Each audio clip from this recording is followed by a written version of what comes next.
Chers frères et sœurs, chers enfants, jeunes gens, jeunes filles, chers amis, bonjour. Vous êtes à l'écoute de YouTube ADD Nantes et pour les enfants, YouTube ADD Nantes pour enfants et ados. Bonjour, que le Seigneur vous bénisse, vous fortifie, vous encourage. C'est toujours une joie que j'ai de venir avec vous pour ouvrir la parole de Dieu. Il n'y a qu'une seule Bible et nous avons donc la Bible Esprit et Vie. Dans cette Bible, il y a des plans de méditation de chaque livre et aussi il y a des commentaires dont je vous recommande. Nous allons ouvrir la parole de Dieu dans le livre du prophète Jérémie au chapitre 5e et le verset 27e. Comme une cage est remplie d'oiseaux.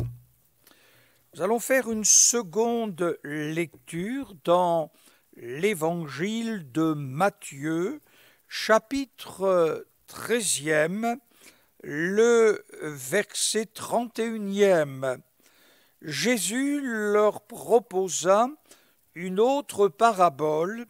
Elle dit : le royaume des cieux est semblable à un grain de sénévé qu'un homme a pris et semé dans son champ. C'est la plus petite de toutes les semences, mais quand il a poussé, il est plus grand que les légumes et devient un arbre, de sorte que les oiseaux du ciel viennent habiter dans ses branches. Et dans l'évangile de Marc, au chapitre 4e, à partir du verset 26e, Jésus dit encore : il en est du royaume de Dieu comme quand un homme jette de la semence en terre, qu'il dorme ou qu'il veille. Nuit et jour, la semence germe et croît sans qu'il sache comment. La terre produit d'elle-même d'abord l'herbe, puis l'épi, puis le grain, tout est formé dans l'épi, et dès que le fruit est mûr, on y met la faucille, car la moisson est là. La cage des oiseaux. Quand nous avons lu au travers de nos 3 lectures, et celle aussi quand un homme jette de la semence en terre. Avant de la jeter, il a déjà labouré, son œuvre est terminée, la semence possède en elle-même une puissance de vie qui lui permet de porter du fruit. Qu'il dorme ou qu'il veille, nuit et jour, la semence germe et croît sans qu'il sache comment.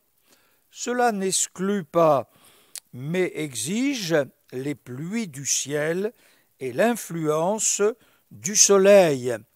Et Jésus dit : la terre produit d'elle-même d'abord l'herbe, puis l'épi, puis le grain, le blé, tout est formé dans l'épi, et dès que le fruit est mûr, on y met la faucille, car la moisson est là. L'homme n'y est pour rien, pas plus que de la croissance de la plante. Il ne saisit même pas le comment du processus. Celui-ci exige du temps, mais le fruit prend forme naturellement, et quand le fruit est mûr, quand il se donne, se livre, se détache, quand le fruit le permet, aussitôt il envoie la faucille. Après cet enseignement qu'il y a entre la terre et la semence, un autre enseignement est donné par Jésus. Et il dit « un semeur sortit pour semer sa semence ». Et Jésus dit que sa semence, c'est la parole de Dieu. Le semeur va semer sa semence non point en terre, mais dans l'homme intérieur, dans l'âme humaine. Et cette semence spirituelle possède en elle une puissance de vie qui lui permet de porter du fruit. Entre la terre et la semence, il y a un parallèle. L'âme produit elle-même, sans aucun concours de celui qui a répandu la semence, et sans que celui qui sache comment s'accomplit ce merveilleux travail de la nouvelle naissance spirituellement, de la régénération à l'intérieur du cœur et aussi la sanctification. Tous les fruits de la vie nouvelle. L'épître de Jacques, chapitre 1er, verset 18e, dit « la parole de vérité ». La parole plantée au-dedans de l'homme et parvient et pouvant sauver les âmes. La croissance est lente, malgré tous les obstacles que sa parole rencontre. Et Jésus parle aussi d'un grain de sénévé. C'est la plus petite de toutes les semences qu'un homme a pris et semé dans son champ, sans qu'il sait comment a poussé la plus petite des semences, de toutes les semences, et qui devient plus grand que les semences, que les légumes, c'est-à-dire 3 mètres. Il devient un arbre. Et le Seigneur dit de sorte que les oiseaux du ciel viennent habiter dans ses branches. Lorsque la cage aux oiseaux est ouverte. Et Jésus dit, comme il semait, une partie de la semence tomba et les oiseaux du ciel la mangèrent. Quelle application spirituelle pouvons-nous en faire?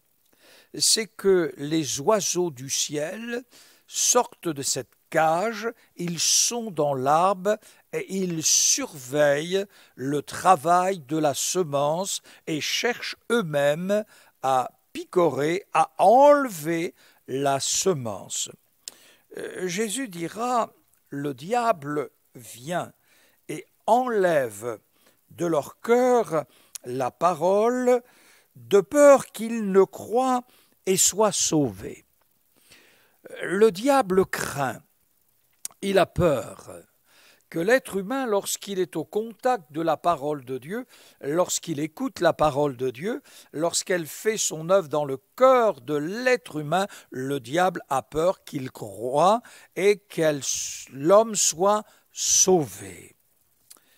Jésus enseigne ce qu'est l'œuvre de Dieu dans le monde. La semence est représentée par les fils du royaume qui sèment la parole. Et par le monde entier, il y a les fils de Dieu qui sèment cette semence, qui sèment la parole de Dieu, qui répandent la bonne nouvelle de Jésus-Christ, le Sauveur du monde. Et à côté de l'œuvre de Dieu, il y a celle du diable et de ses semailles.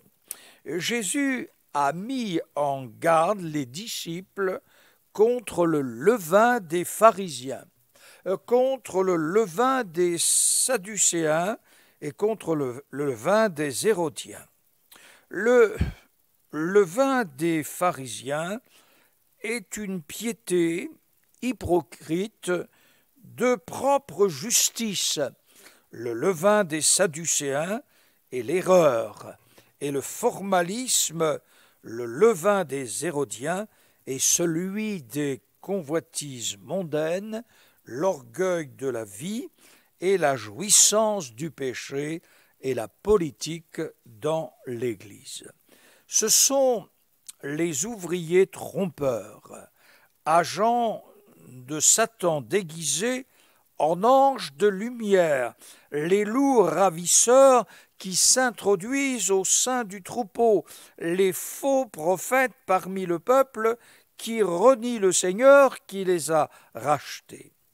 Ce même jour, vers le soir, Jésus dit « Passons à l'autre bord ».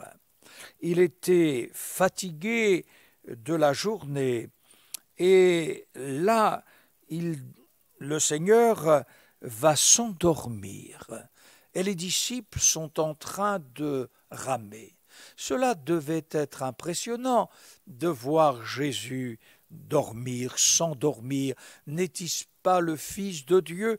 N'est-il pas le Fils de l'homme, lui travaillant, marchant, enseignant, guérissant les malades? Lorsque l'on remarque que le Seigneur Jésus pouvait faire dans une journée, il nous émerveille. Et même la nuit, il se tenait devant son Père et dans le matin, il allait dans le temple pour enseigner. Il était fatigué de la journée. Et là, lui dort paisiblement, tranquillement, et quand tout à coup il y a un grand tourbillon, et voici que ce grand tourbillon ne réveille même pas le Seigneur. Il dormait d'un sommeil profond. Parfois le Seigneur dormait seulement pour nous réveiller. Oui, cette barque, ils vont périr avec Jésus. Et tout à coup, on va réveiller le Maître. Maître, nous périssons. Oui, dans cette barque était le salut, la croix, la résurrection, l'Église, l'avenir de l'humanité. Oui, c'est en Jésus-Christ que se trouvent toutes ces choses. Et Jésus-Christ va être réveillé, et puis il va menacer le vent, et tout à coup, tout devient calme, tout devient paisible. Ils sont bouleversés. Qui est celui-ci qui a même le vent lui obéit? Il est vraiment extraordinaire, il est merveilleux. Ils ont fait une expérience merveilleuse. Amis, il y a un grand tourbillon de par le monde entier. Il y a une grande tempête.